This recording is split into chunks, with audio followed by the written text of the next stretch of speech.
Dandavat Pranam to all Vaishnavas, Vaishnavis present. Dandavat Pranam to the Sannyasis present, Srila Bhakti Alok Paramadvaiti Swami Maharaj and Srila Bhaktivedanta Govinda Maharaj. Then we have a special meeting today, so we are very happy to join this meeting because actually we are celebrating Srila Bhakti Vinod Thakur, our Guru Vargas, our Guru Parampara disappearance day that is most appreciated on our Gaudiya lineage. And also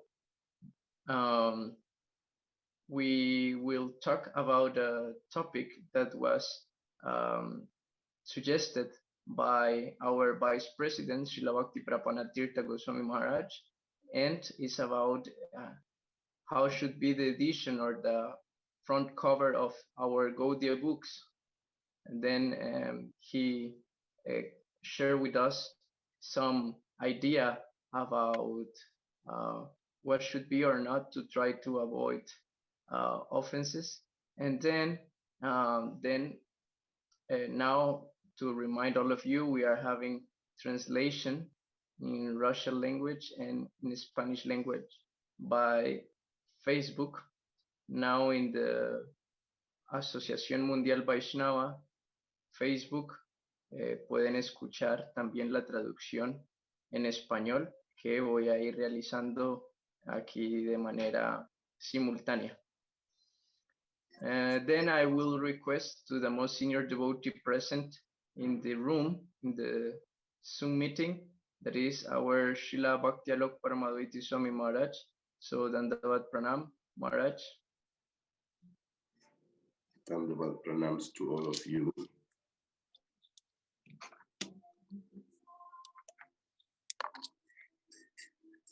So shall we start talking on the specific topic or on Bhakti Vinod Thakur? Yes, Maharaj, I think it would be good to start talking about Srila Bhakti Vinod Thakur, and also maybe now you are traveling all around Argentina, then you can also share to us some report of the preaching of the yatra there. And in that way, maybe if Srila Bhakti Prapana Tirtha Maharaj come to the meeting, we can discuss. Otherwise, I can give or the topic he explained. And in that case, then you can again talk about that specific topic, if you like. Thank you very much. So the Vishwa Vaishnava Raj Sabha and Bhakti Vinod Thakur are very intimately associated. The idea of having a platform where Lord Chaitanya's movement is recognized and coordinated in one way or another worldwide, that's coming obviously from the beginning. Let's think about it. Vrindavan is a very small little town, but in that town there were several acharyas and their temples. Not only their little temples, but their huge temples.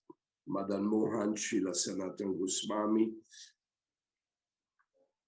Radha Govinda Mandir, then there was a temple of Gadada Pandit, then there was a temple of Madhu Pandit, the Gopinath Mandir, and so many more. Srila Jiva Goswami, Radha Damodar, then there was Radha Shyam Sundar. We don't know the exact chronology, which one came after the other, but looks like Madan Mohan was the first. Anyhow, so how do you work this? You have a small little town and you have different acharyas and their circuit of disciples working, making temples, making publications and all these things. And of course, all of them stretching out. stretching out, Narottam Das Thakur stretching to Bengal, to Manipur, Shamananda stretching out to Orissa and other places. In this way, but at those days, Vrindavan was a hot spot of unity, but at the same time, even in the spot of unity, the identity of each guru and their disciples was visible and was sustained. Of course, they had beautiful association, the six Goswamis and all of them, they had very beautiful association. We haven't heard of them having any fights with each other, but they had different temples and they had different programs with their different shishyas and so on. And then there was the development of Radha Kunda, where you can see that all these main temples of Vrindavan, they also had a representative of Radha in Radha Kunda. Then, because of the Muslims' attack, then we have all the main temples of Vrindavan having a representative also in Kamyavan.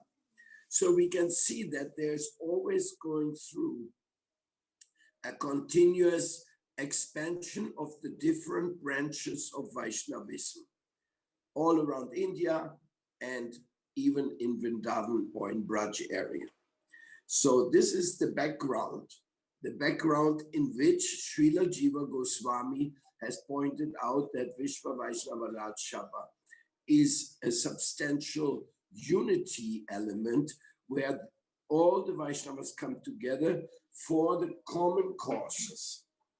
Now, the common causes that we don't discuss right now because there's so many common causes, and Vishwa Vaishnava Raj Sabha has tried to cover these common causes by the different committees. But now, even though Vishwa Vaishnava Raj Sabha was mentioned here and there in different things, in situations, we heard that Janava Devi was the leader of the Vishwa Vaishnava Raj Sabha. After her, Hemalata Thakurani was appointed as the leader of the Vishwa Vaishnava Raj Sabha. Very interesting that leading Vaishnavis were actually leaders of the very unity element of the Vaishnavas. Now, after that, there's a long time where we don't hear very much about Vishwa Vaishnava Raj Sabha. Of course, we hear it. We had this meeting in Jaipur, which Govinda Maharaj had been organizing there, of Baladeva Vidya Bhushan writing the Govinda Bhasya to defend the Vaishnavas, and that was under the name of Vishwanath Chakravarti, sent him to represent the Vishwa Vaishnava Raj Sabha. So here and there the name shows up, but it was only with Bhakti Vinod Thakur that the concept of this must spread around the world is really taking shape. He wrote the life of Lord Chaitanya in English language, and he sent it around to different universities, like one is McGill University in Canada. So Bhaktivinoda Thakur had a vision. He himself started the Prapan ashrams, which were like Namahata mandirs, where people could take shelter and practice devotional service. Bhaktivinoda Thakur had circles of his disciples. And Audulomi Maharaj, for example, he was one of the disciples of Bhaktivinoda Thakur in the beginning, or in the first initiation, I don't know exactly. And so these Prapan ashrams, they were before the Gaudiya Math. They were before Bhaktisiddhanta Saraswati started his mission.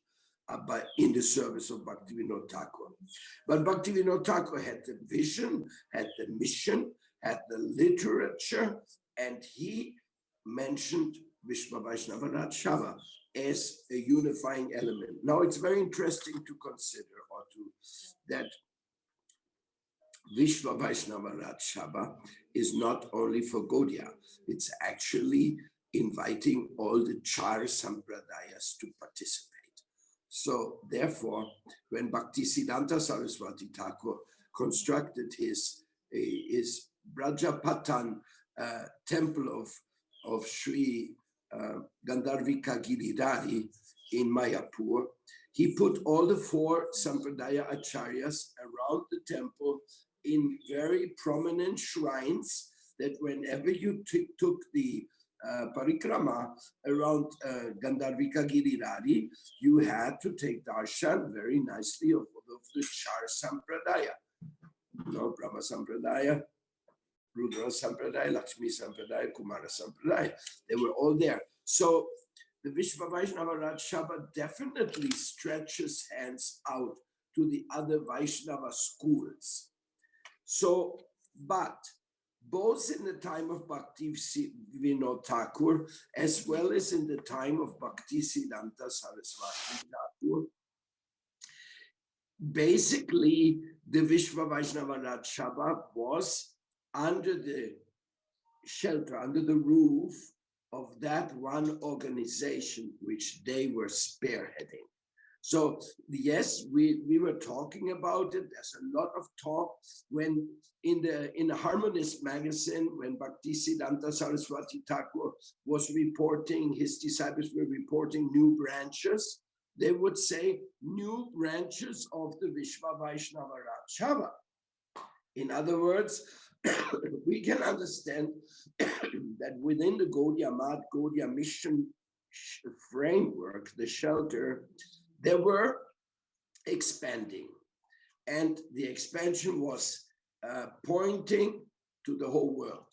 Because as Bhaktisiddhanta Saraswati Thakur sent his disciples to Burma, he sent his disciples to London, he sent his disciples to many other places for preaching. So it was already envisioned to be an international mission.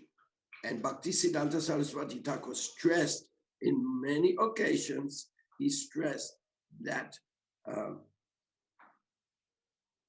that the world, the mission of Lord Chaitanya is a mission for the whole world. I mean, the very verse of Chaitanya Mahaprabhu, Priti Vidyachayati Nagaradigram, Sarvata Pachala Hoivimonanam, that very verse indicates that this is meant to save the people in the whole world, not only in Bengal. And so this is clear. And Bhaktisiddhanta Saraswati Thakur very clearly pointed it out, but still it was under the roof of his organization, Gaudiya Mission, Gaudiya Math. That was the roof. There were, I heard, occasions where invitations were given to leaders of other sampradaya to meet in the meetings. Same thing took place in the Vishva Vaishnava Raj Sabha when Bhakti Ballabh Tirtha Maharaj invited Dr. Vrindavan Das Baba from Nimbarka Sampradaya, when some members came from the Sri Ramanuja Sampradaya, from the Sri Sampradaya. They came, they participated. So it has been there. Quite a few people have shown and participated at moments, not very systematically, because somehow the framework was not created so that many people could participate. This is up to us today to create this framework that the future will be very inviting and very accommodating to create a common Vaishnava platform for the common Vaishnava interests. Anyhow, coming back to Bhaktivinoda Thakur. So Bhaktivinoda Thakur, he gave us this vision. He created the mission, and he told his son, Bhaktisiddhanta Saraswati Thakur Prabhupada, to engage in spreading this mission, which created the incredible Gaudiya mission, Gaudiya Math efforts. So this is a historical background. But now who was this Bhaktivinoda Thakur? Kamala Manjari. He revealed his name, Navadvip Bhavataranga. Who was he in the mission of Chaitanya Mahaprabhu? He has been called the seventh Goswami. He has given such an incredible amount of literature, amongst which one is outstanding, at least for me, is Krishna Sanghita. Because in Krishna Sanghita, Bhaktivinoda Thakur really shows an incredible broad-mindedness, that everybody is included, everybody is seen, even those of other religions. They are also, if they have the Vaishnava spirit, they will also be respected. The Krishna Samhita is really, really amazing book. One has to read it to understand. And of course, there's other, Chaitanya Shikshamritam is another book of Bhaktivinoda Thakur, where he's telling many things that the Gaudiyas can do and should do in this world to spread the holy name of Krishna. Then, of course, is Jaiva Dharma. Jaiva Dharma is the classic of explaining the basic Siddhanta, or the profound Siddhanta of the Gaudiya mission. So Bhaktivinoda Thakur is definitely that personality which gives us the home comfort feeling. I'm talking about myself or foreigners who have come to Krishna consciousness. When we meet and we hear Bhaktivinoda Thakur, we feel, oh, here we are welcomed. This is universal. This is something very broad for the upliftment of the people, suffering people in this age.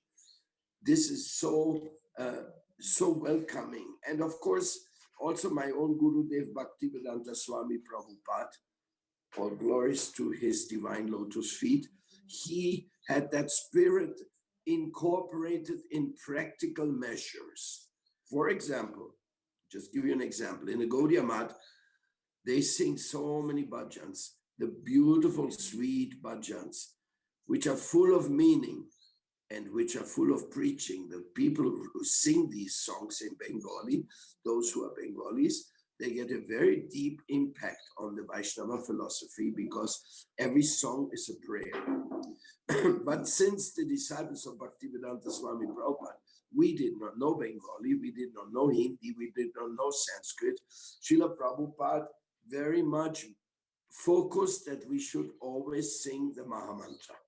So in the ISKCON time of the early days, we were singing a Mangalartik, we were singing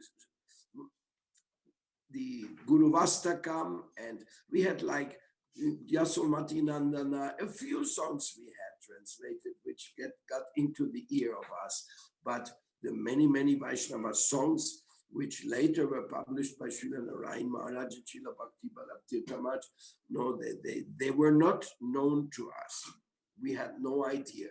Achyutananda Swami was the first one to publish a Vaishnava songbook, and we had those songs, but we hardly knew the melodies, what melody was to be used. So it was, some people started becoming a little bit more expert kirtaniyas, but the majority of devotees, they didn't know, so we just chanted Mahamantra, Nitai Gaura Hari Bol, and the kirtan went on everywhere.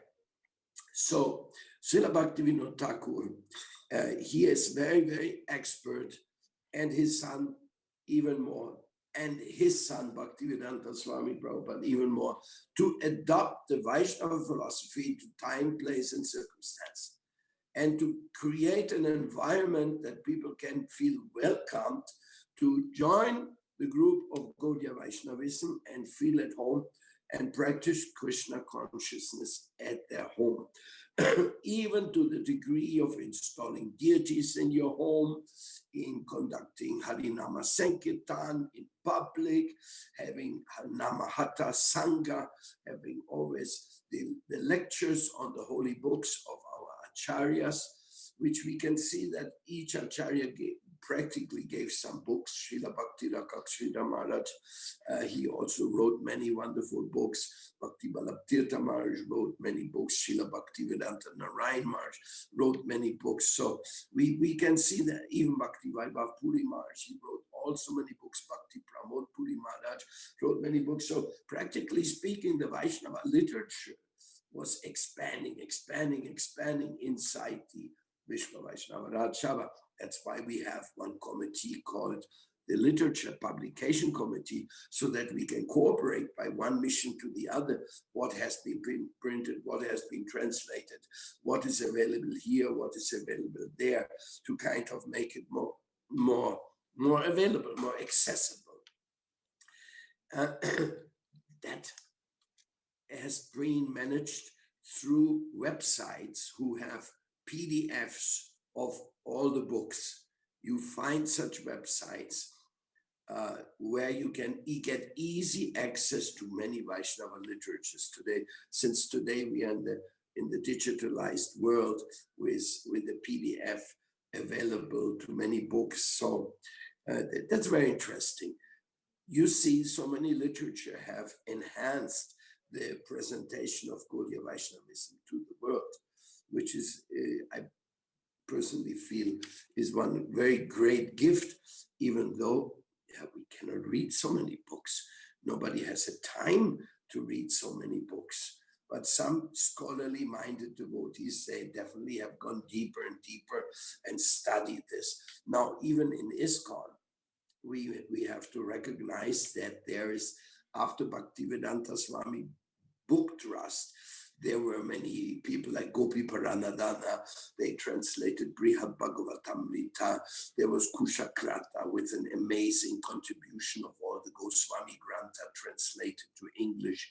There was contributions of many other names, which I don't recall all of them now, but Banu Swami, etc. And they publish and publish and publish. There's one business in Loy Bazaar, Rasa Bihari Lal.